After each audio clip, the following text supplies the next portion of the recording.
let's applaud her. Thank you very much, General Manager Lasoda, Mrs. Adenike Oyetunde Lawal. Thank you so much. She said a lot, and you know, we say in the disability community that it is he or she that wears the shoes that know where it pinches. I was telling Kike the other time, you know, that I also experienced what Gbenga Daniel's, Gbenga Daniel experienced, you know, right at, don't let me mention the name of the bank now because they apologized at the end of the day. You know, they told me, you know, I told them the bank is not accessible. Okay, they apologized anyway, but First Bank, Ibadan, and FCMB Akowojo. That was when FCMB's incident was when I was in AIT, and by the time I was in LTV, I needed to do some transaction, and First Bank was not accessible. So I just told one of the securities to get one of their managers so that I can express myself, and they told me to hold on. So I was in the car for 1 hour waiting. You know, I kept requesting for the manager that would come and attend to me. He didn't do it in 1 hour. So what I just practically did when they did not listen to me was to drive my car right in front of the bank. And I blocked everybody. And I said, if you do not attend to me, nobody will be attended to. So that was when the manager saw me, he said from the camera, and he was like, oh, madam, we are very sorry. And I started educating them. Of course, I was angry. I was like, I'm a human being. I have blood flowing in my vein. Why are you treating me like that? And they started doing, madam. I said, see, everybody already know I've been, you know, shouting and all that. They don't even know if it is 2,000 naira I want to collect now.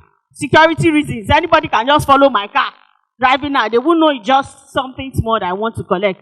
So we'll keep talking about inclusion. We'll keep talking about, you know, the fact that everybody should be treated equally, and that disability can knock at anybody's door at any time. Thank you very much, General Manager Lasoda. Thank you. And I'm especially happy that in one of the breakout sessions, we'll be talking about the discrimination, the stereotypes, discrimination. Yes, it's one of the sessions we'll be looking at. The more we talk about it, the better we'll create structure to end discrimination and stigmatization for people who are living with disability. Up till now, only 13 states in Nigeria have domesticated the prohibition against disability in Nigeria. So I'm happy that it's part of the lineup for the topic, and when it gets to the time, we'll do justice to it and we'll keep trending it. We just do just a few more recognition and we'll move on to the next agenda on the program. Is to recognize the presence of Mr. Abel Ahire. I hope I got it. There are 3 names. He's here representing the Honorable Minister of Education. He's a Deputy Director in the Federal Ministry of Education. Yeah, Thank welcome, you very sir. much. Thank we you for recognize coming, the sir. Federal Ministry of Education for its support of this program. Distinguished ladies and gentlemen, aside all of us that are seated in this hall, we have a large audience online who have queued into this program and they are following up with all of the discussion that is in the house. Permit me also joining us via Zoom to bring to us another keynote Professor Paul Ajuwon. He'll be joining us online. Good morning, sir, and thank you for your patience and thank you for waiting this long. Over to you, Prof. Thank you very much, and greetings to you all across the world, and greetings to the organizers of this second international conference, led by Pure Souls Learning Foundation, the Anthos House, Mana Children's Center, and Lighthouse for Autism. It gladdens me to know that you all have put hands together to do the right thing. We've been waiting for this type of action for a very long time. I'm going to start by giving general information on Nigeria. And the first thing I'd like to highlight, which our international audience may not be aware of, is that Nigeria is the most populous country in Africa. It has a population of 227,800,314, according to an authoritative source called worldometers.info. Out of that huge number, 34.2 million are persons with disabilities. More than 90% of that 32.4 million live in the rural areas of Nigeria. The number of PWDs will rise significantly in the future owing to a variety of reasons, which include chronic poverty, congenital abnormalities, inefficient assessment procedures, collapsed buildings, road and industrial accidents, environmental toxins, witchcraft accusations, etc. The country has abundant natural resources. Nigeria is characterized by many complex social and religious practices, with many citizens practicing Islam, Christianity, and traditional religion, or in combination of these three faiths. There are over 250 languages spoken. English remains the main language. Most Nigerian languages, unfortunately, have not developed appropriate terms to describe disabilities in ways that are inclusive and less degrading. Regrettably, some of the religious writings of the main faiths have created obstacles for PWDs because of the ways they equate disability with sin, the belief that disability connotes punishment for wrongdoing, and the perception that PWDs are cases of charity. Let me be clear about this. Although charitable activity for PWDs is sometimes a way of creating justice, I believe it subverts justice when it excludes PWD from society and keeps them out of the public eye rather than empowering them and their families for full social, economic, civic, and political engagement. This is why I'm particularly delighted that the four main organizing foundations are rising to the challenge by creating this platform for engagement, for collaboration, and advocacy for the rights and well-being of individuals living with disability in the country. I call on all participants and stakeholders to align with the goals and objectives set forth by the organizers and to move past the rhetoric we've heard over several decades to a point where we can say we have reached the promised land, where we can be proud of providing appropriate services and support for sustainable inclusion of PWDs. I hold the position that the family and the community and society must work in concert with these four foundations to develop and grow a culture of accepting individual differences, respect, and accommodation. I'm drawing from my professional experiences and perspectives, being in Nigeria, schooled in primary and 2 secondary schools in Lagos, attended university in the United States and Canada, and I've lived in Canada and the United States. Therefore, I would like to begin by drawing on these experiences to buttress some of the points I'm going to make in my presentation. And first, I want to start with the precarious circumstances of children and youth with disabilities, especially those with intellectual and developmental disabilities, who have historically been underserved more than other disability groups in Nigeria.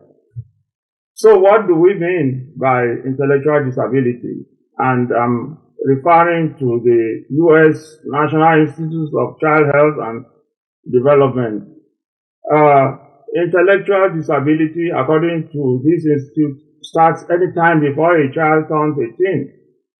It is characterized by differences with both, number one, intellectual functioning or intelligence, which include the ability to learn, reason, problem solve, and other skills. And number two, adaptive behavior, which includes everyday social and life skills. The term developmental disabilities is a broader category of often lifelong challenges that can be intellectual, physical, or both. IDD is a term often used to describe situations in which intellectual disability and other disabilities are present, and it may include certain nervous system, sensory system, metabolic, or degenerative disorders. Now, the 2016 Global Burden of Disease study found that while under age 5 mortality decreased in sub-Saharan Africa by nearly 70% from 1990 to 2016, the number of children under age 5 with any of 6 tracked developmental disabilities increased by 71%. The authors of those studies observed that because their estimates excluded most children with motor dysfunctions and idiopathic disabilities, their numbers grossly underestimate the magnitude of developmental disabilities. But in 2018, a report from the Global Research on Developmental Disabilities collaborators provided country-specific estimates for 2016 for the 6 tracked disabilities. And in Nigeria, the estimated number of children aged 0 to 4 years with epilepsy was 200,000 and was 200,166. With the intellectual disability, it was 625,430. With autism spectrum disorder, it was 206,736. And with attention deficit hyperactivity disorder, it was 55,203. These 4 categories alone, while not necessarily mutually exclusive, sum to over 1,080,000 young children in Nigeria with intellectual and developmental disabilities. I will now look at how Nigeria is faring, particularly with regard to needs of children and adults with intellectual and other non-sensory disabilities in the 4 important areas of education, employment, healthcare, and society. Often, I will reference how some of the countries comprising the global north are addressing the same challenges and discuss what we can learn in Nigeria for the purpose of making meaningful improvements for children and young adults with IDDs and their families in our country.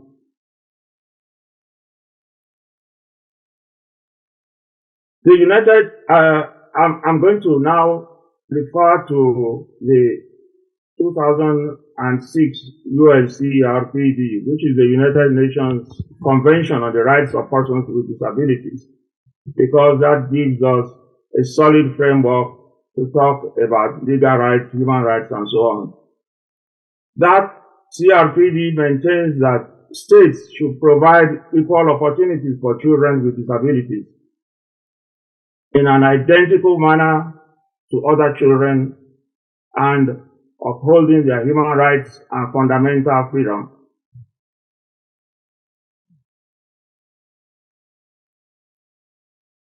Three core areas of rights are identified. First, in Article 24,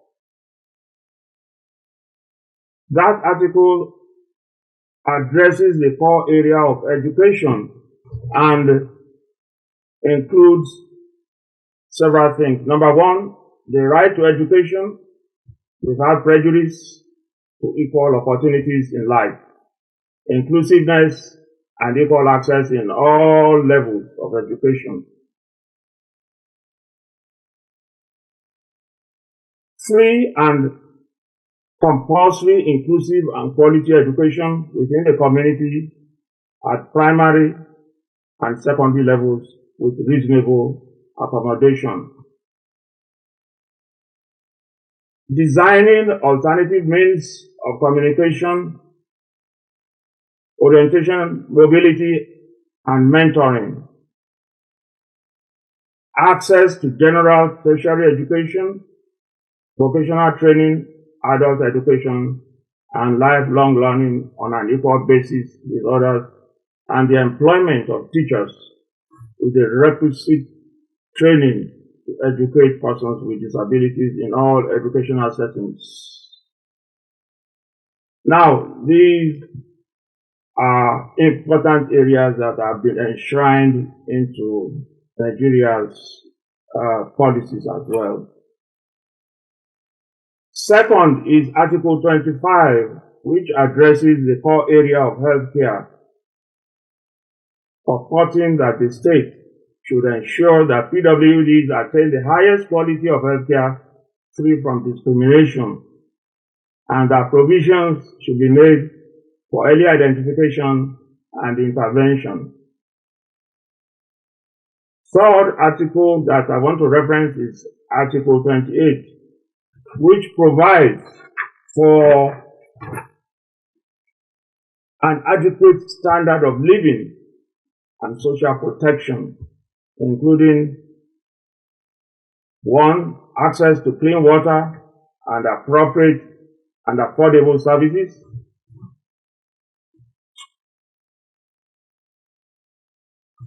2, devices and assistance.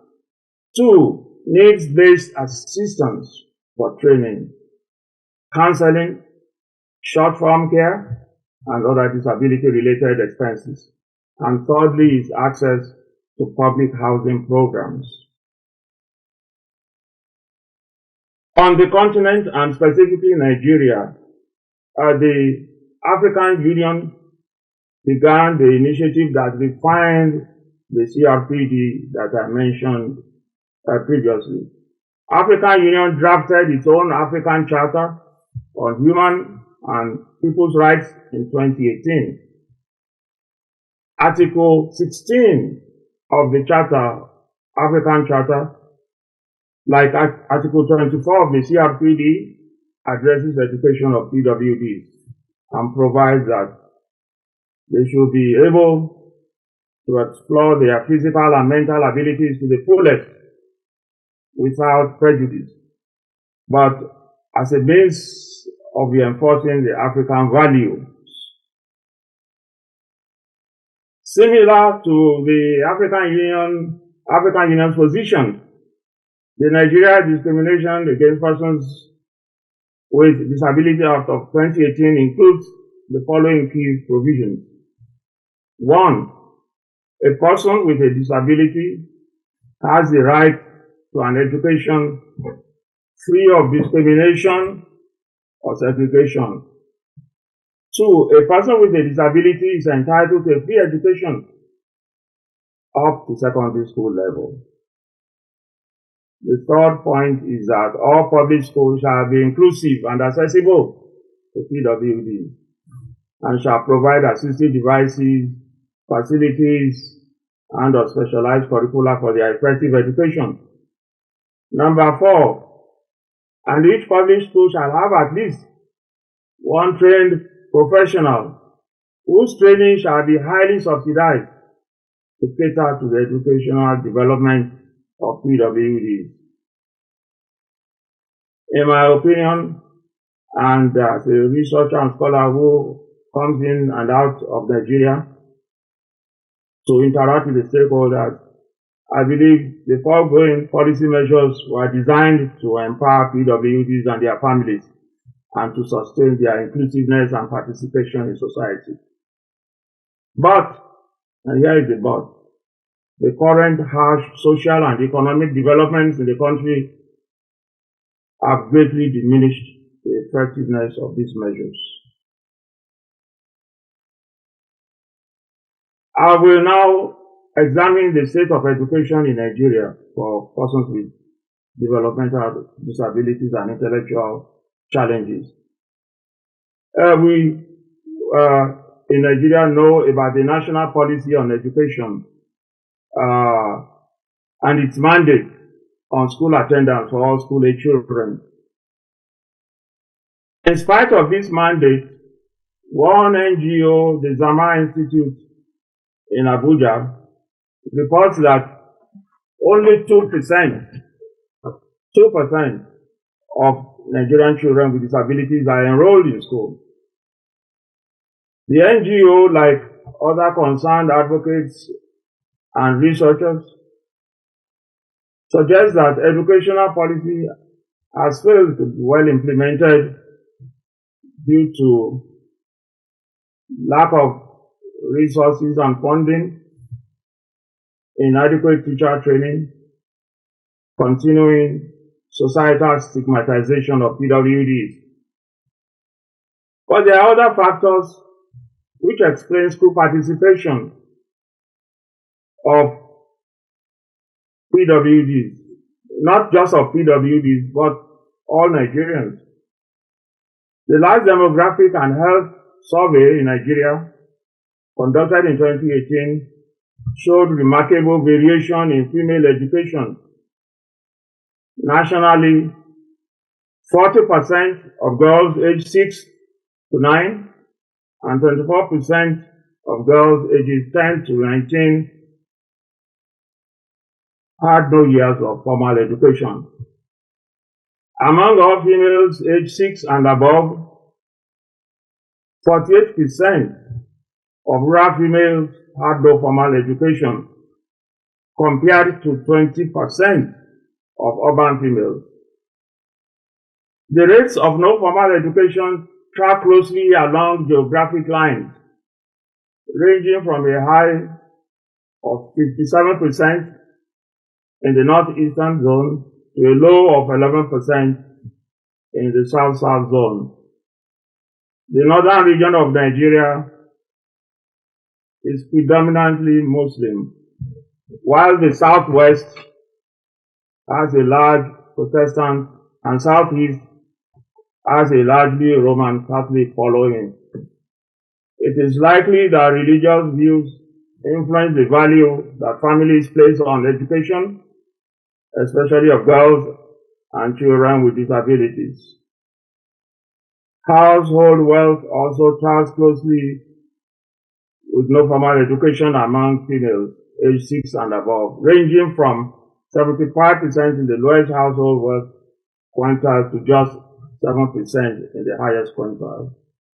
In addition to these demographic correlates with school attendance are more tangible ones. Although public education is supposed to be provided at no cost to secondary school, the reality is different Unlike what obtains in the global north, in Nigeria,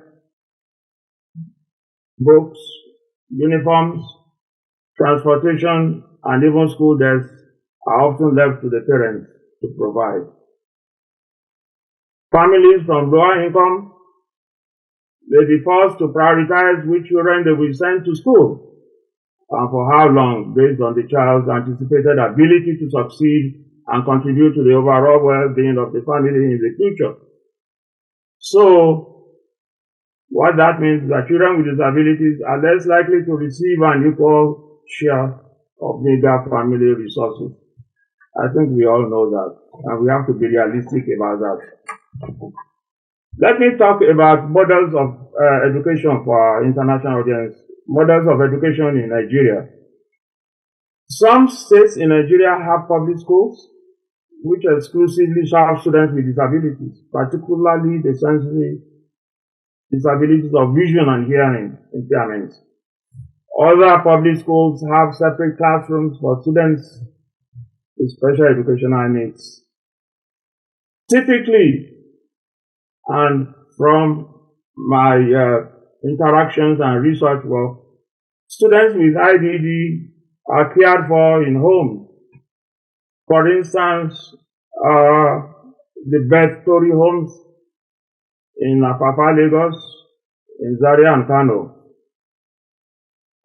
Unfortunately, these educational programs serve a limited number of children and are located mainly in urban cities, thereby excluding 90% of needy children and their families who live in rural areas of Nigeria.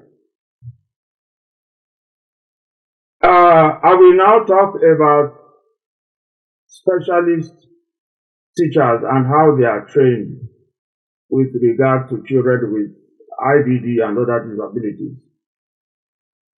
The mode of training of teachers who serve these children has lagged behind in the 19 or so colleges, polytechnic and universities that have been accredited for this purpose in Nigeria.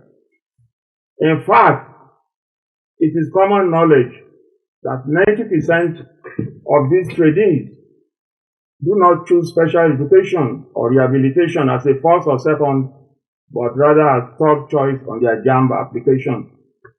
While the 10% of these candidates who show keen interest and successfully complete their program of study work just for a few years before they become afflicted with JAPA syndrome. The low priority accorded to the field of training specialists and the burning desire to seek greener pastures abroad implies that many higher institutions cannot offer high quality training to newer teachers who may find themselves with students with disabilities. And the consequence of this imbalance implies that simply attending school doesn't ensure that children with special needs will receive an appropriate and effective education. Regardless of what was promised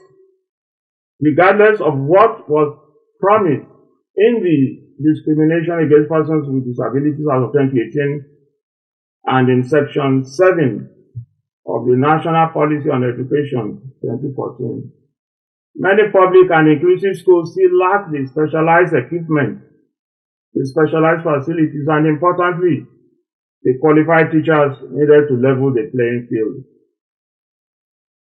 And in a bid to improve the learning situations of children and youth with challenges, some parent-led organizations like the four that are organizing this conference and others have established programs in various urban areas in Nigeria which serve students with IDDs and other disabilities. But from what we know, most of these schools lack sufficient funding for effective operations. And this is where I feel the government should rise to its commitment to make sufficient budgetary provision that will aid these institutions. Now, the topic of work or employment for persons with disabilities is very, very important. And I will now briefly talk about that. Again, the UN Convention on the Rights of Persons with Disabilities states that the right of persons with disabilities to work on an equal basis with others is important. And this includes the right to the opportunity to gain a living by working freely or accepted in a labor market. Discrimination on the basis of disability is prohibited regarding conditions of recruitment, regarding hiring and employment and continuance of employment. Importantly, PWDs are entitled to just and favorable conditions of work, equal remuneration for work of equal value, safe and healthy working conditions, and the redress of grievances. Furthermore, they should have effective access to general technical and vocational guidance programs and placement services and vocational and continuing training. According to the convention, state parties should promote employment opportunities and career advancement for PWDs in the labor market, and ensure reasonable accommodation is provided to PWDs in the workplace. There have been employment-related policies that toe the preceding line in Nigeria. Nigeria's Discrimination Against Persons with Disabilities Act provides penalties against either a person or company for violating the employment rights of PWDs. Section 29 of the Discrimination Act further states that all employers of labor in public organizations shall, as much as possible, have persons with disabilities constituting at least 5% of their employment. While this is a commendable form of affirmative action, it applies only to governmental entities. In my opinion, it is recommended that the law be expanded to include private companies with more than 15 employees, and that the National Commission for Persons with Disabilities be better positioned to enforce the act. Well, we know that health is important for everybody, including people with disabilities. So I'm going to briefly touch on issues related to persons with intellectual and developmental disabilities. Like the 2006 UN Convention on the Rights of Persons with Disabilities, the 2018 African Charter on Human and People's Rights also addresses healthcare. It portends that equal health standards are to be provided for free to all children with disabilities, including intellectual disabilities. Chapter 2 of the 1999 Constitution of the Federal Republic of Nigeria enshrines the right to education and healthcare. However, importantly, Section 2 of the Constitution, of the same Constitution, makes it clear that no court has jurisdiction to pronounce any decision as to whether an organ of government has acted or is acting in conformity with the fundamental objectives and directive principles of state policy. This means, in effect, that provisions cannot be enforced in a court of law. Nigerians with disabilities and their families have often documented their concerns regarding their negative experiences with healthcare providers. In fact, in some of our own studies that we've done in hospitals at Lagos University Hospital and in Ibadan, persons with disabilities have complained about the negative treatment being meted out to them. This negativity has also been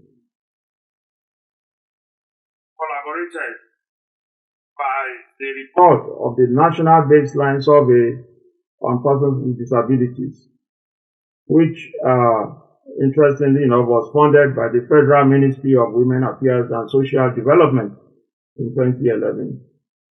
And in that report, it was cited that there is a need for the Nigerian government to quote and unquote redeem itself in terms of providing equitable healthcare services for PWDs.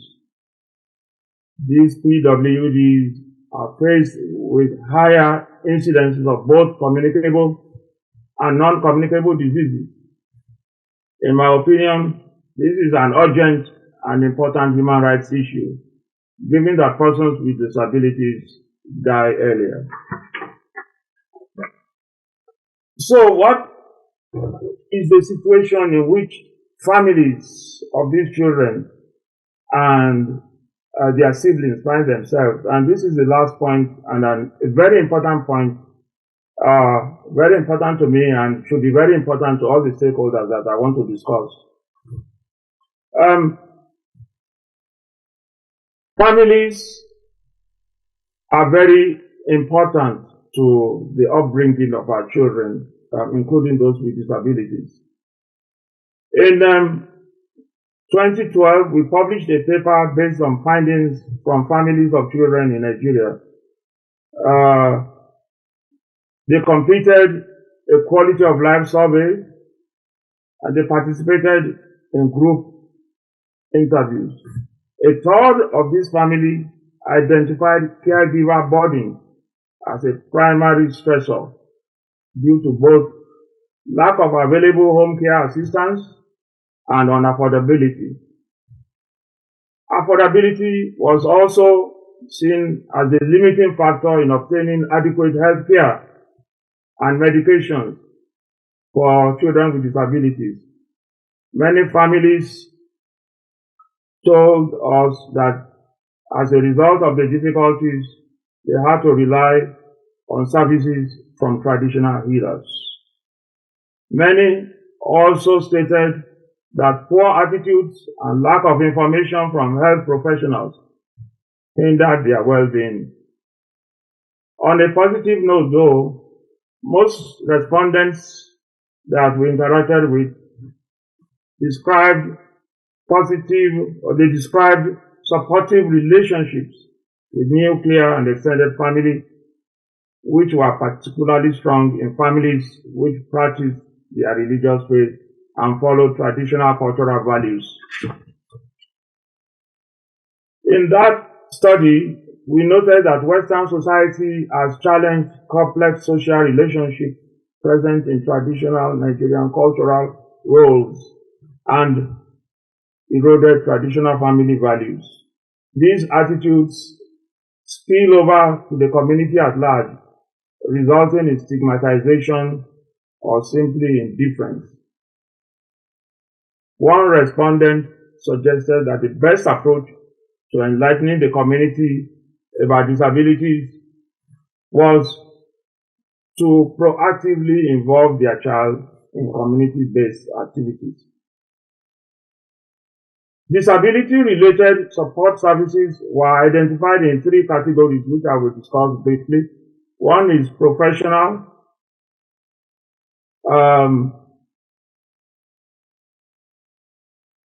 such as speech and language therapy. Then there is the community-based, such as vocational training, and there is also home-based, such as specialized healthcare and respite care services.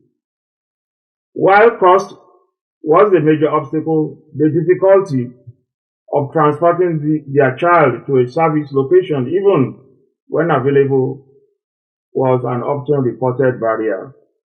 faith-based institutions were seen as a venue for promoting the acceptance of children with disabilities through both positive messaging and opportunities to participate in social activities. Among other things, the recommendation was made for the development of more government disability policies and initiatives to train caregivers. Many families are poor. Social service type assistance may not be available for free or may not be available at all. For instance, families reported that they needed respite care. They needed home health assistance so that they can take time off to regenerate. In concluding, I would like to call on state, local, federal government, lawmakers to work together with the four foundations and others to promote the rights and well-being of PWDs and their families in Nigeria without further delay. I believe a very strong component of such an approach must include strong advocacy, retention of suitable policies, and provision of adequate funding for effective training of special educators, training of rehabilitation counselors, and training of social workers, etc. We all need to work together to respect the inherent dignity, individual autonomy, and independence of people with disabilities and their families. I wish you all a successful conference, and I congratulate you for organizing this gathering. Thank you very much. Thank you very much, Professor Paul Ajuwon. That was very robust. Let's celebrate Prof one more time. Thank you so very much. There is really nothing that can be added to his keynote address. But permit me to just say that for me, what remains key in all of the things he has said, or what I would take away as my own key point, is the fact that he mentioned the issue of education. He said education is a leveler. So anywhere we are, we must empower every PWDs with education. It could be formal and it could also be vocational, because we understand that with intellectual disabilities, some people may not key into the formal set of education. That's why if you go to, is it my left-hand side, you will see some people, some children and adults doing amazing work when it comes to arts. I mean, I've seen some and I'm like, wow. So there is definitely ability in disability. And of course, Prof also mentioned the issue of family. Family is key. We all need community. Please, don't die in silence. Make sure you belong to a cluster. I know that DM Lasoda talked about cluster. We all need one another to pull through, because, indeed, taking care of a child with disability could be overwhelming. It could be financially draining. It could be mentally and emotionally draining. If you don't need support, it can lead to suicide. It can lead to abandonment and so many other things. So please, I'd like to agree with Prof that family is key. And finally, talked about healthcare. I hope that one day we'll need to see a society where our health system is inclusive for everyone. That's SDG 3 and SDG 4. I believe that we can achieve it. One more time, let's put our hands together for our keynote speaker, Professor Paul Ajuwon. Distinguished ladies and gentlemen, let me also recognize the presence of Ajibike Bakari, the head teacher of Juniper Hill School. Thank you for being here, ma. Thank we you appreciate for coming. you. All right, if you are trending your videos already about this event and you are trending your pictures, don't forget to hashtag IDC, that is Intellectual Disability Conference, hashtag IDC. And of course, the second hashtag is EEV, that is Empowering Every Voice, EEV 2024. Over to you Okay, so for the greatness session. okay, so the conversation starts now. Exactly. And the very first group will be moderated by Mrs. Patience Akonde. Let's She's put our here. heads She's together a for teacher her. and educationist, a mother, a sister. Come up, come up, come up. It's going to be interesting because all the persons in these next breakout sessions are actually voice makers, change makers, and they have been, improving inclusion in their own different spaces. So, I'm out of here. Good morning. Okay, it's afternoon already. Good afternoon, everyone. I welcome you once again to the second Intellectual Disability Conference, where every voice matters. That's exactly why we're here. Every voice in the society, irrespective of the disability you have, you should have a voice. Okay, so irrespective of the disability you have, I say to people that sometimes some disabilities are physical. You can actually see a physical disability. Now let's talk about persons with intellectual disabilities. I can be seated there and I have an intellectual disability and you do not know. How about that? Yes, there are no physical attributes to tell that I have an intellectual disability. That's why we are here today to discuss about these various forms of disability. I see that a lot of our conversation was a lot more centered around physical disabilities. Yes, that's because I don't need to introduce myself. You can see already I have a disability. Let's also move the narrative to persons with invisible. I like to use the word invisible. You can't see, you can't tell that they have a disability. Let's move the narrative to that angle, and that's why we are seated here today. And before we continue this conversation, I have my esteemed panelists to join me on this conversation. I'll begin with, in no particular order, I'll begin with an ACE broadcaster. Okay, so for our online participants, please, while the session is going on, you can drop in your questions. They'll be selected and we'll take them up from here. So I have an ACE broadcast professional, the beautiful Esther Omokbariola, to join on today's conversation. Let's keep clapping. She's not here yet. Let's keep clapping. Let's welcome her. Thank you, Esther. Esther is a highly talented broadcast professional from Lagos, Nigeria, with almost 2 decades of experience reporting, investigative writing, producing and representing news bulletins and programs. She's worked with several media houses, including TVC News, Super Screen Television Lagos, Galaxy Television Lagos, and currently she works as a news anchor plus an environment correspondent at TVC News. Welcome, Esther. Good to have you. Okay, I'll be moving on to another amazing journalist. An astute journalist with lots of years of experience. I'll be calling on Blessing Oladunjoye. Blessing Oladunjoye is an astute journalist with over 8 years experience in the media industry. She currently works with BO News Service, an online development platform that focuses on women, persons with disabilities, and children. She has a bias for gender and disability reporting, a fellow of the Solutions Journalists African Initiative. She's received several awards to this recognition, and she's a disability inclusive advocate. Welcome once again, Blessing. Good to have you.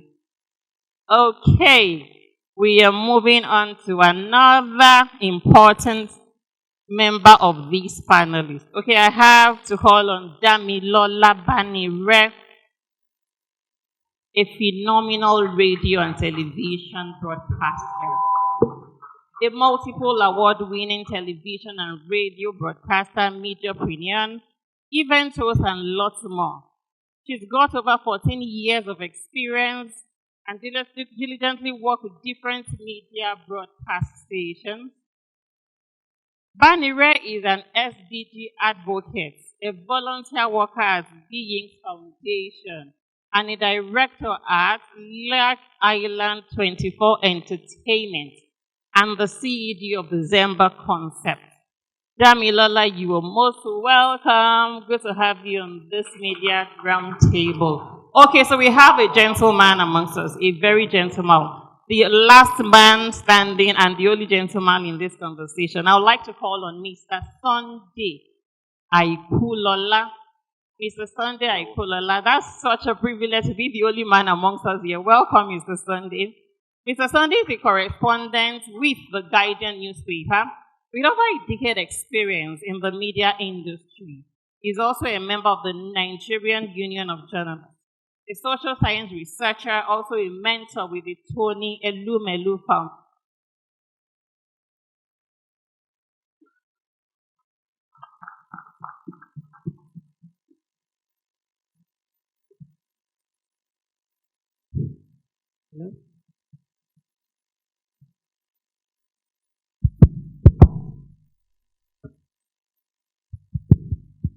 Okay. Okay, so we have an interesting topic before us today. The topic before us is an interesting one, and I'm grateful that this topic will begin with the same story we've been hearing about the same Debola Daniel story. You know, we're talking about the media here, and we see how powerful the media is in helping to propagate information, either negative or positive. We saw how Debola was able to use the media positively to his advantage and to help persons with disabilities, you know, have a voice in the society. The topic before us today is strategies for promoting positive media representation. I'll take that again. Strategies for promoting positive media representation and combating stereotypes among persons with special needs. And we could also say persons with disabilities. Okay, so before we proceed, I would like to say that when we say special needs, when we say disabilities, those words can be used interchangeably, though they don't actually mean the exact same thing, but they can be used interchangeably in this discussion we're going to have now. So I'm going to say that when we're talking about those persons, I'm talking from the Nigerian angle now, the aspect. When you say you have a disability, the first thing that comes to mind is she's not capable of doing anything. She cannot. She is confined. We have so many stereotypes attached to persons. I know it's a general thing all over the world, but I'm talking from the space where I live and from the experiences I have encountered. Okay, so we're here to talk about how the media can help us push out a more positive story, can help us, you know, create more awareness, because I discovered that a lot of people would prefer to read or watch things on the media rather than read from the books. So the media is doing a great job in either helping us do this positively or negatively. Hence the need for this discussion. So without further ado, let's go on straight to the discussion for today. So Ms. Sunday, Mr. Sunday, actually wish you were somewhere close here. Okay, so can we have him seated so that we keep? Yes, I guess yes. Yes, please. Okay, can okay.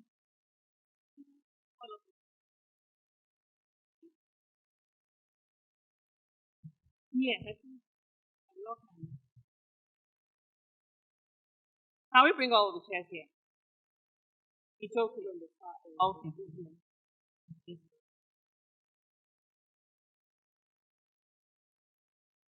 Okay.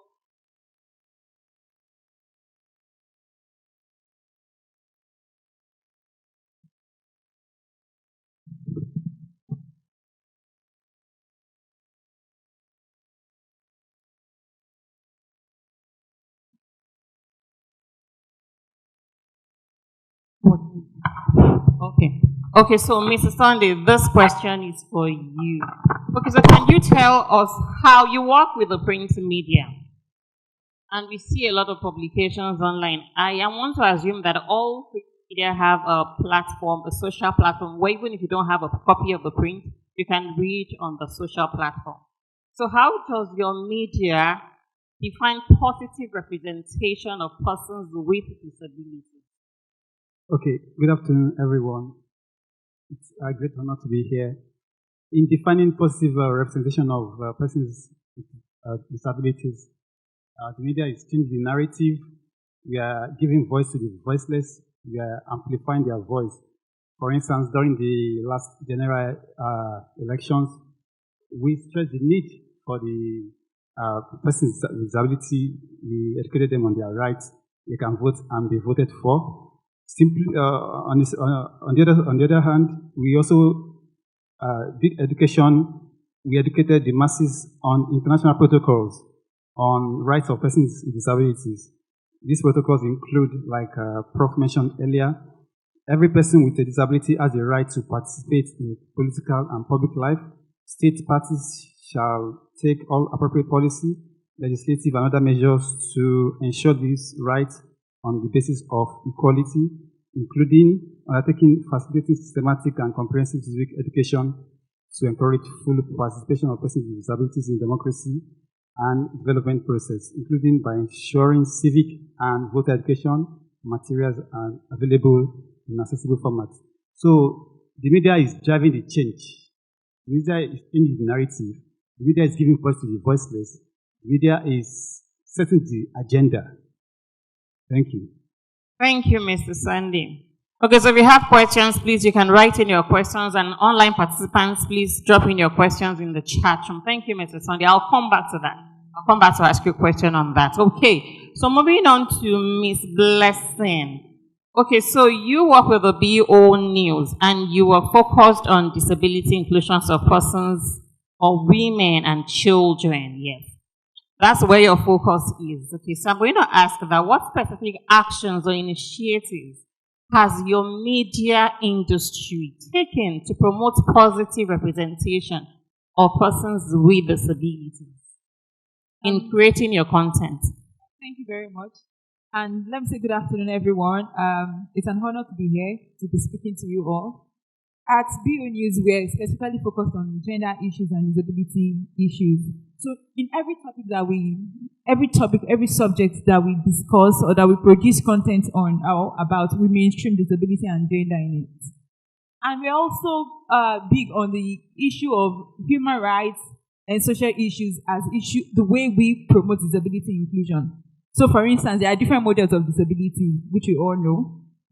There's a charity-based approach, there's a medical-based approach, but our own as a media platform, we promote the human rights-based approach. As such, by the time we're putting out content, we're not putting out content that degrades or that demeans persons with disabilities. For instance, there was COVID, right? I want to say there is COVID because, of course, there's still COVID. But then there was a lockdown. So many people were affected.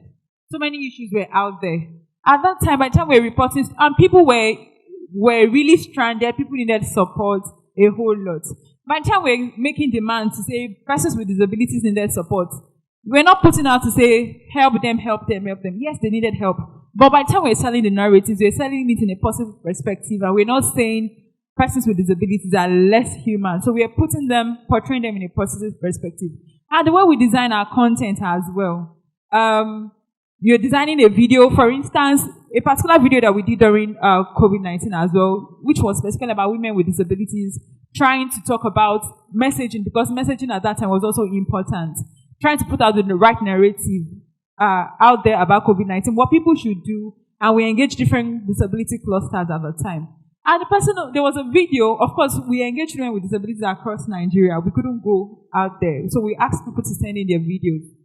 A woman on a wheelchair sent her video across, and by the time the editor was editing the video, was really zooming in and zooming out the leg, that to really show that this person is on a wheelchair. And yeah, he actually passed on, it was on, and it was published on YouTube before it occurred to me that this should not be the way it should be out there. So there are certain things that it doesn't occur to us. It doesn't come to our subconsciousness. We've done it already. We pushed out the messaging just because we want to with some sentiment and we already send it out there. But we are more deliberate about ensuring that the right information get there. And it's not just pronouncing the disability, but what other things about this person, about this conversation, about this content that we want people to be aware of that we're pushing out. Thank you. Thank you so much, Esther. I have a question for you as well, but before that, I'll move on to Esther. Esther, she works with TV news at the moment, and she covers the environment as well. So that means you're familiar with moving around and seeing lots of happenings. Absolutely. Okay, so I'll say to you that when we talk about persons with disability, like I said earlier, we have the physical and the invisible ones, okay? So when you want to portray the stories, I'm asking that. Okay, so let me rephrase and say that, can you give a particular project where your industry has portrayed persons with disability respectfully and authentically? You know, we see lots of stories. I have my personal stories. I have lots of stories to share. But I'll go into that later. You know, where stories are written about these persons, you want to take that part where it suits your audience, where you have lots of traffic, where, you know, people would want to read a story because. So my question now is, can you actually give instances where these individuals have been portrayed respectfully and authentically? Thank you. Good afternoon. Good afternoon, everyone. Yes, thank you so much for that question, and thank you for having me on this platform. So, before I started covering environment, I did a little bit of stories on persons with disabilities. I did on someone who was physically challenged. I also did a story on autism. So, but for physically challenged or for persons with disabilities, we were able to do a story with regards to an individual who was using a wheelchair. But instead of focusing on his disability, we're able to look at what he was able to do, you know, in his present condition. Right now, he is a graduate and he's got his master's. So he actually has a music studio, and that's what got me fascinated. Because from the music studio, he was even able to train his children. He's married, so it's more like independent. So we focus on the story I worked on, focus on his ability to thrive in a challenging terrain like Nigeria. Because, you know, in Nigeria, we hardly have the facilities that would accommodate persons with disabilities. They do not have ramps in most public facilities. They do not have access to public institutions because of these challenges, mobility challenges. So for persons like him, he was able to, you know, let's say, have a need for himself as a music producer. And that in itself, he was able to produce some music artists, and that in itself has also made him a name, because he also had the support of this lady who now is in London, Nikki Lowry. So she supported him to own the music studio. So he's more independent now. So my story focused on his ability to, you know, surmount the challenge that countries right now faces. The terrain is really tough. They do not have access to some facilities. So how he's able to manage, you know, such situation and come out top was what my story focused on. Then again, for autism, for children living with autism, it was more like a story to just tell that it should not be seen like, oh, once a child is autistic, then there isn't any future for that child. So I visited Mrs. Akonde, and I got to see that most of the children there, they are not just given a chance to learn, but also given the chance to, you know, try into vocational training of some sort. So you're not dependent on what the society has to give you. So you are largely independent. So however you're being trained, whatever value you get at the time when you are in the school, once you leave the school, you are able to stand on your 2 feet. So that in itself is what my stories portrayed as a special report. We call it in our own business. Yeah. So we were able to highlight things that persons with disabilities can do, aside from getting sympathy or pity, that these ones, they do not have any value. But if you see them as individuals, that they have something to offer, Not that they need your pity, but incorporate them. See them as persons, as human beings like yourself that have value that they can bring. That in itself is what we need to do. That's what we usually propagate in our school. Okay. Thank you so much, Esther. That was an interesting perspective. You know, we hardly see stories like this. Yes, that's one of 1,000. Yes, you've said you've written that or you published a story about it. But we see more of the negative ones where people want to focus on what these persons cannot do. You see so many what they cannot do, what they cannot do. So that's why we partner with the media so that they can be seen so that when the stories are being published, let's look on the brighter side. Let's focus on what those persons can do, so that it can encourage others to come out of their shell. There are a lot of people who are closed behind closed doors. They don't want to come out. They feel, what will people say? But when we have those stories online, the truth is, every one of us, we have a media tool in our hands. Either we like it or not. You might not work in any of those media houses, but you have a media tool. Either by your social media, and if you can read something online, what you read that forms in your brain. That's the truth.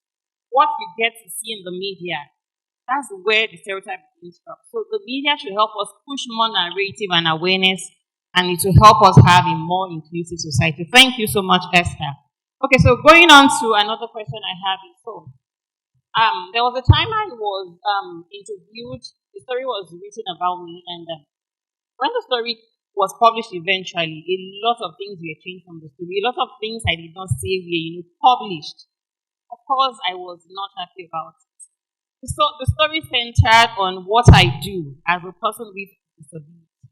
But when the story was going to be published, it had a heading that looked like I'm doing something extraordinary, which when you're writing that same story about a person without a disability, it's just going to be a regular topic. So why do we have to coin titles that will make it look as if these people have done it eventually? So here's my question, and that's for Damilola. Okay. So Damilola, I want to ask now that when you're writing stories about those individuals, especially,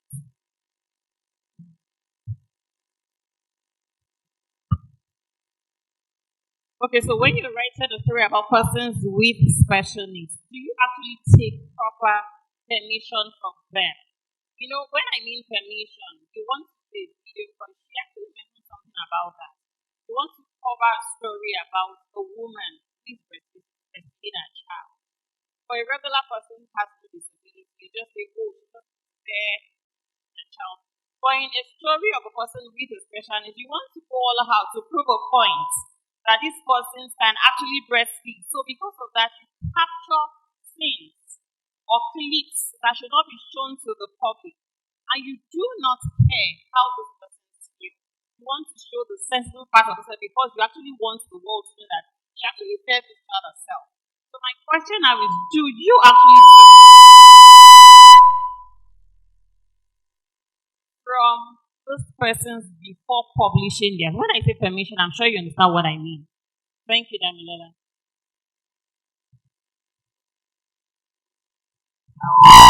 Hello. Okay, thank you very much. I don't know if my voice is loud enough. I would like to say good afternoon to every person sitting here today. And because it's the first time I'm seeing everyone here this month, I'll say Happy New Month to you all, and may it be a prosperous month for us. So moving on to your question, as a broadcaster spanning over 14 years of experience, I would say the first thing that every individual needs is empathy. Because without even not digressing into the PWDs now, I think I'd like to make an example. Last week, I'm the host of one of the Yoruba popular shows on YouTube, Oyimomo. And I think last week I had two guests, one of which is a wife to an actor, whose ex-wife is also an actor. Maybe if you try and understand. So the first thing I did was, what are the things you're comfortable talking about? What are the things you do not want us to go into?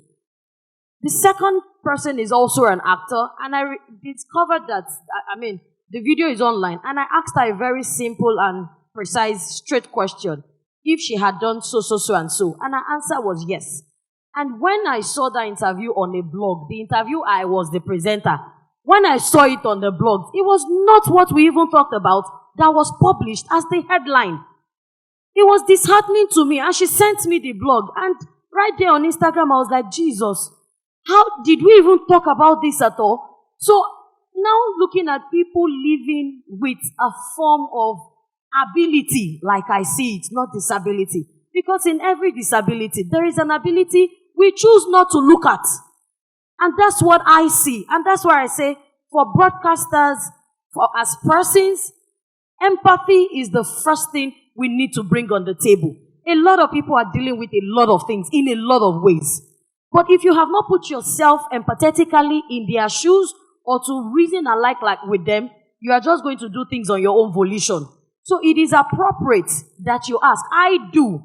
Whenever I have a guest, either on TVC, any of my shows have been on Silverbird. Whenever I have a guest, I like to ask them, what are my perimeters?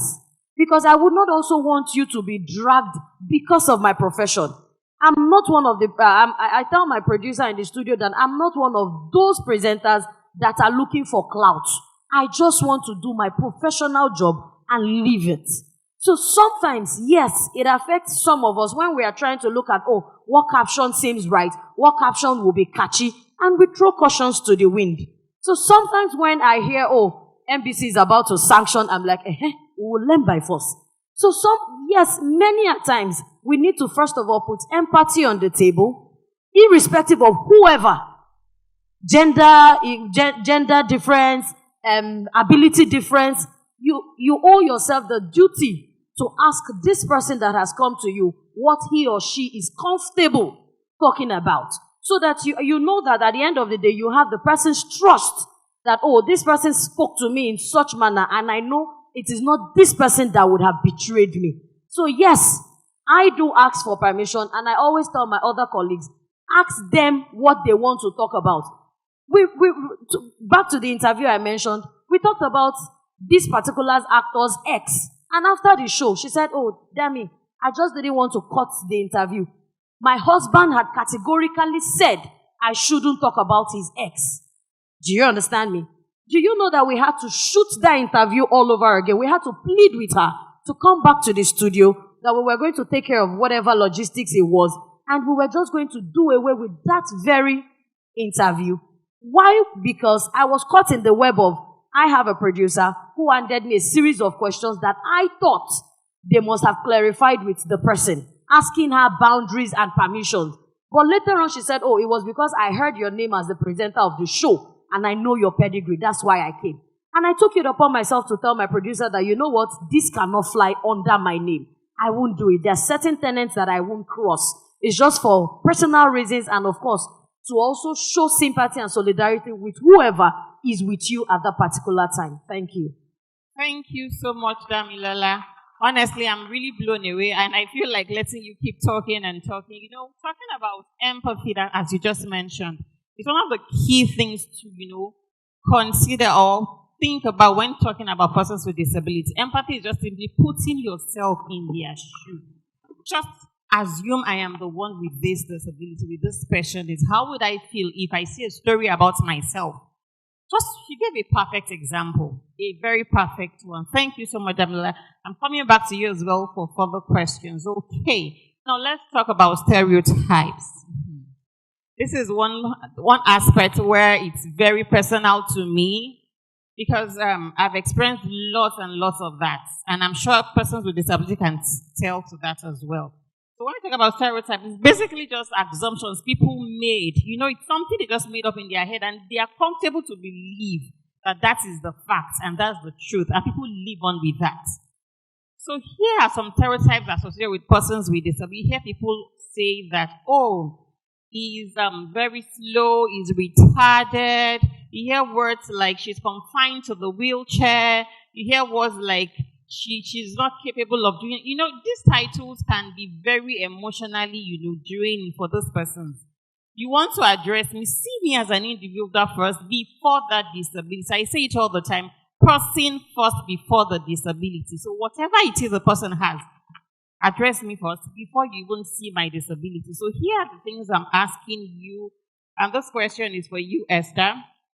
So when talking about stereotypes in the media industry, are you going to say that the media has helped in propagating these stereotypes among persons with disabilities? Is the media one of the tools that has helped these stereotypes, thrive more in the media space? Okay, so, when we categorize the media, we should also take note that we also have new media. We have the social media. We have those who use the social media for their own, profits and all of that. Then you have traditional media. You have the TV, radio, and of course newspaper. So for traditional media, it is expected that as a broadcaster or whatever medium you are operating, you should be at least professional.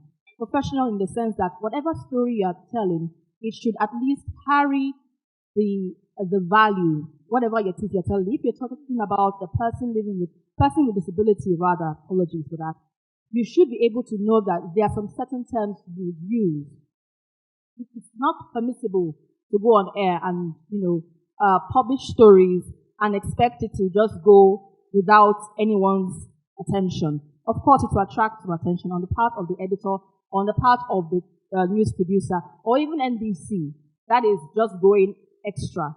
But sometimes, most media houses, whenever we write stories, we have a news editor who ensures that whatever stories are published is being cross-checked.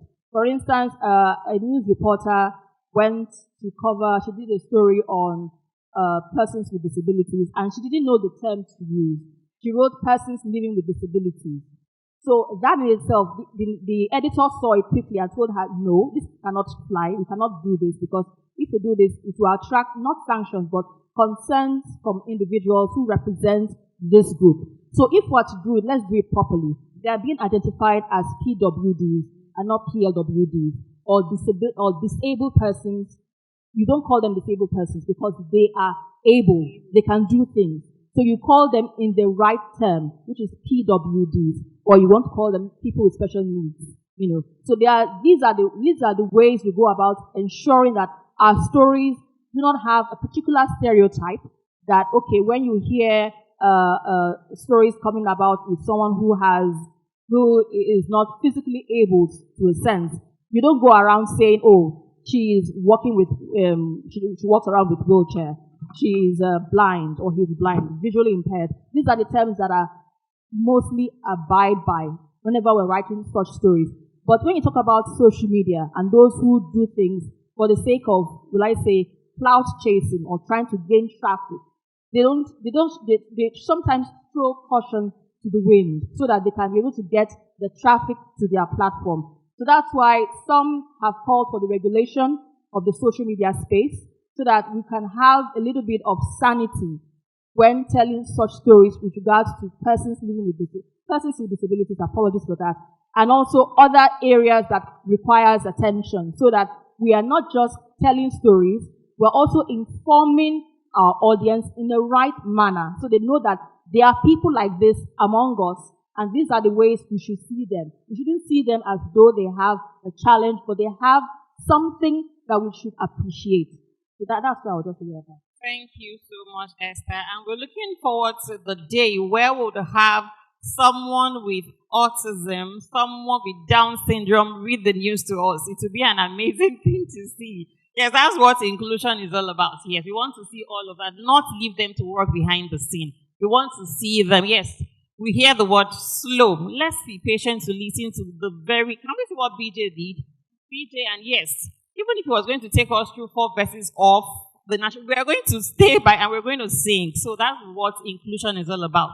Irrespective of the disability, we should let everyone have a voice. Okay, so if you have questions, you can start writing in your questions. We can take a few questions, both from the online participants as well. Now, talking about we talked about name tags already. Esther was able to answer some of these questions already about name tags. Okay. So we're here to educate ourselves. We don't want to go about saying things like imbecile. We don't want to hear things like living with a disability. is just a person with disabilities. We don't live with disabilities. We are humans before the disability. Okay, so I have another question here, and I'll be going on to Sunday. Sunday, the holy man standing. Okay, so Sunday you work with the print media, Guardian newspaper particularly. So how do you ensure the persons with disabilities are portrayed multidimensional and diverse in the media project you print out?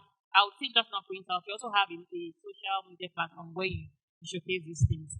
So you working with the print media, how do you showcase those persons? Okay, thanks. Very briefly, like the name tags, for instance, we ensure that we are extremely careful. You know, instead of saying, for instance, an albino, you can use persons living with albinism. Okay, instead of using deaf or saying deaf, you can say persons with hearing disabilities. Instead of saying confined to wheelchair, you can say persons with mobility impairment. Okay, instead of saying blind person, you can say visually impaired. So we're extremely cautious in the use of languages so that it's not derogatory, because the media wields great influence. Media is very powerful, especially the mainstream media, unlike the social media platform. We are careful about misinformation and disinformation. We are careful about the narratives we put out there. There's what we call gatekeeping process in the media, whereby we have the news editor, we have the line editors, the fact checkers, you know, to check what comes out from the social media platform. So we're extremely cautious, extremely careful in pushing out content. Thank you. Thank you so much, Mr. Sunday. Thank you so much. So you talked about the name tag, yes, and I'm sure a lot of people have learned one or two things from that. I'm grateful that this is also a program where people are watching online. So even if you don't work in these media spaces, you have learned one or two things. You have learned the right use of words. And I'll also say that sometimes you want to address these persons, you don't know what to do. Walk up to them and ask them how they would love to be addressed. It's so simple. I've seen someone who say, call me a blind woman. And another say, call me a visually impaired woman. These are choices. So I think it's just proper to walk up to this person and ask, how would you like to be addressed? You know, it makes the world a better place. I'm comfortable in whatever it is that you're calling me. Thank you. So moving on to, okay, Esther, Blessing has something to say about, yes, the stereotypes. Okay, go on, Blessing. Thank you very much. And I'm going to talk about stereotypes specifically and the media. This Gbenga Danielson story is not new, specifically in airports. In 2020, Dana Air denied a woman on wheelchair access that they were not going to border. Late barrister Dan Lamy was at the airport then, recorded the video, shared it, and it got to BO News. We published the story at the time. Dana Air tackled us. They went to Twitter and they started saying this and basically denied it, that it didn't happen. But those who were there, it was also a video. People came out, those who have even experienced similar thing by Dana Air, they came out to complain on Twitter at the time. That was in late 2020. In, I think, late 2020 or 2021, it happened to one Dr. Chike of Care Foundation with same Dana Air. And when it was going to come out, and when the narrative was going to come out, it was like aggressive. That's where I'm actually coming to. Aggressive individual, person with disability, this and that. And the complaint went out there because, of course, it was angry. They said they were not going to body him. He even got business class, or business class, right? A ticket for himself and his aide. They said they were going to body his aide. They were not going to body him. Says who? Just because he was on wheelchair. And the story went, I followed through that story till the Care Foundation had to engage airports, train them and all of that. Just because of the way this is being portrayed, this is being seen. So what is happening today? What happened last 2 weeks ago? It's not just new, honestly. And when it gets to the media, the way we say it, and I like the way Esther said, the media is not just about, now we talk about citizen media. Can we talk about citizens doctor? Can you say this person is a community person, come and treat me because I'm sick? So oftentimes, those we call citizens media, or citizen journalists, are the ones who are ruining the situation. You talked about your story, something that you already packed that is out there. When it got out there, to those who want to really chase the clouds, is something else entirely. Thank you so much for your input, blessing. Okay, do we have questions from the audience? Questions from the online participants? Questions from the audience or the online participants? Okay, so we have questions. Can we have one or two questions, please? Okay, so I also realized that we humans, or generally, we like to push out more of the negative stories. Let's also applaud that sometimes these persons, they say good things or positive stories about persons with disabilities. We don't see a lot of these things. I think it's only when we see the negative ones, that's when we attack. That's when we want to, castigate them and say, so I'm going to still applaud them. Please, let's give them a round of applause. They're actually doing a great job. So not only focus on the negative aspect, let's also sometimes, when we see them, publish those positive and good stories. Let's use our various media platforms to push out those stories. Because I saw the traffic this story gave. I mean, this Debola story, it went so viral. So can we use that same energy? When those positive stories are, published, can we also use that same energy, to propagate those stories? Let people know about those persons. There is nobody that is immune to a disability. No one is immune. Either you have it now, your parents, it could be anyone. So let's not wait till when it is close home before we start showing empathy. It begins with you and I. I'm not going to leave the place until I have a final word from each of them. 1 minute. Okay, so moving forward. So how now do we expect that, what strategies do we expect that you put in place to further promote positive representation of persons with disabilities? And how do we combat these stereotypes in the media industry, both print and mass media? This is for everyone. So okay, I'd like to also briefly touch on what Mr. Sunday said, as required or as regards learning. Learning never ends. I remember that another very vivid example. I saw a movie from one of our actors. He's my friend, so I can mention his name, Lateef Adedimeji. And I remember that in that movie, the people in my living room could bear witness. The lady was on a wheelchair, and it wasn't that one. She was visually impaired. But when they were going to translate the lines, it said she was disabled. And I made to tell everyone seated here that I put Lateef on a call, and I said, no. This lady you have portrayed is visually impaired. She is not disabled like probably the translator wrote it or what you people spoke in Yoruba and it was translated to direct English. Now is awareness. I would like us to go back to our holy books for whatever reason. We're still in the month of Ramadan. I think one of the very verses that I synchronize with is the love your neighbor as yourself. Is one of the commandments. Sometimes I discover that we do not even, as individuals, we do not even have enough love to go round for us. Then we will now talk about people living, people with disability. A lot of us in our community, in our environment, we look away at things that we should correct one another in love. But it's like, oh, this is not my business. It doesn't affect me personally. It doesn't affect my immediate family, so why should I? Now, moving on to your question, how we can help each other. Like the Debola story that we are all making a reference of now, and like the other speaker said on the far end, it's not the first time, and that was what I said categorically. It's been happening, and I would like us to understand one very blunt truth, because I am a blunt person. It will still happen if we do not nip it in the bud. And it starts from we. It starts from the family unit. It starts from even when our children are telling us about some of their classmates who live or who are with disability. It starts from us not trying to correct them, to let them see that this person might be confined to a chair for certain reasons, but not confined in the brain. It starts from us letting them understand and appreciating the differences of life that God has made. Nobody chose to be disabled, forgive my word.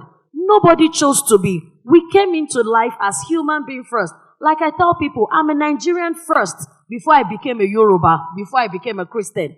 I was first born in this country as a Nigerian. So if we take it back home and we begin to play the cards where appropriate, not looking above context or who is in the picture, Debola only got awareness because he was the son of a sitting senator. A lot of people have faced rejection, dejection, even from a lot of us. We're all culpable. You find out that people will come and work for you, domestic staff, and you're like, why is he sluggish? Why is he behaving like a retard? And we speak down on people, even the so-called able-bodied people sometimes. We speak down on them as if they just dropped from heaven. That's why I say it go back, and this is the thing that is affecting us as a people. I know that in the United States of America, there's a popular slogan, oh, God bless me, God bless you, God bless America. How many of us reiterate, God bless Nigeria?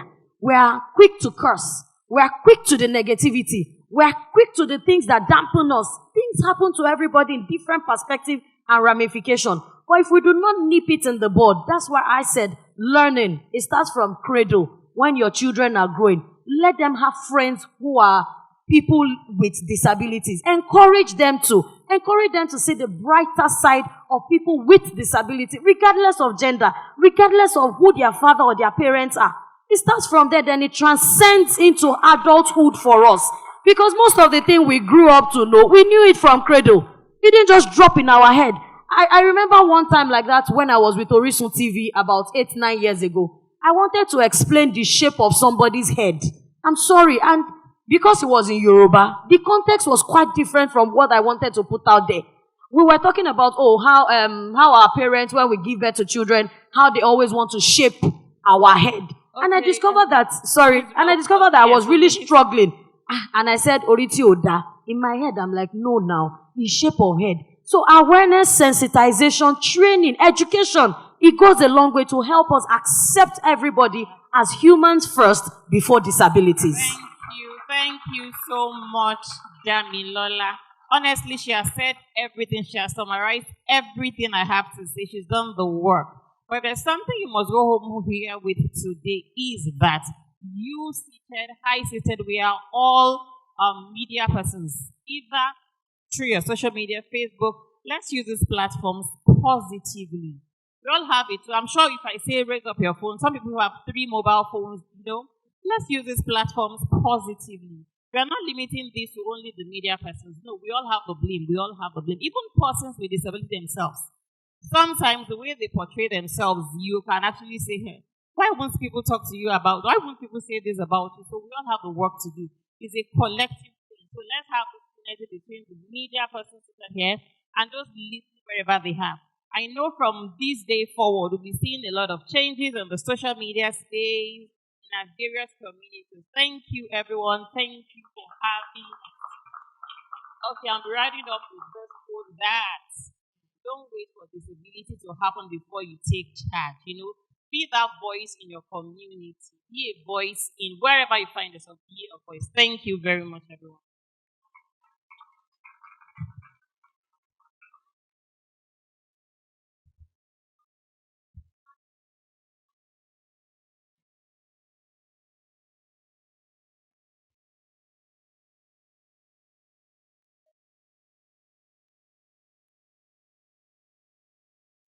Do we still have a question?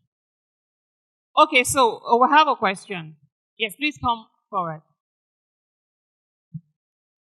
Thank you very much.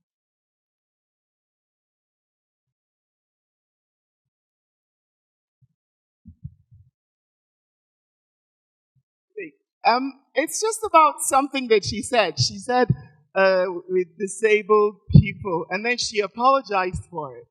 So my thing is, we are Nigerians. Why do we have to apologize for using a language that is not ours? She's Yoruba, or Igbo, or Hausa. When we say disabled people, I think it's okay. I think that it's not about the words. It's about the intention. This wonderful woman is doing a lot of work in the disabled community. Why do we have to judge her? I think we are Americans. We are not the owners of the English language. We need to remember that we are Nigerians. Here in Nigeria, we say blind. We don't say visually impaired. People that go to the university, they don't understand visually impaired in Nigeria. University graduates. So we need to start learning that it's the intentions that matter. I teach people with disabilities swimming and I give them water therapy.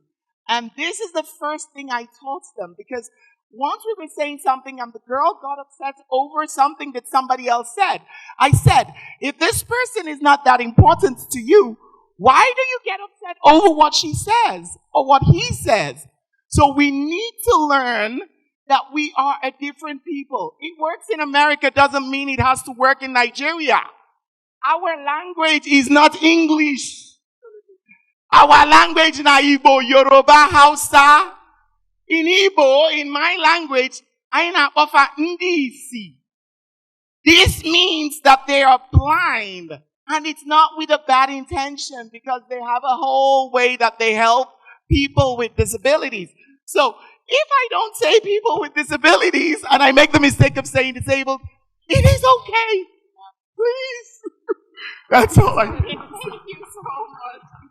It's a conversation that will continue till tomorrow. It's neither here nor there. But we're changing the narrative. Thank you very much, Mrs. Moderator. Oh, yeah, group pictures. Please, can you be upstanding as we do group pictures? Please smile to the camera. It makes you look more beautiful. Thank you. Thank you so much.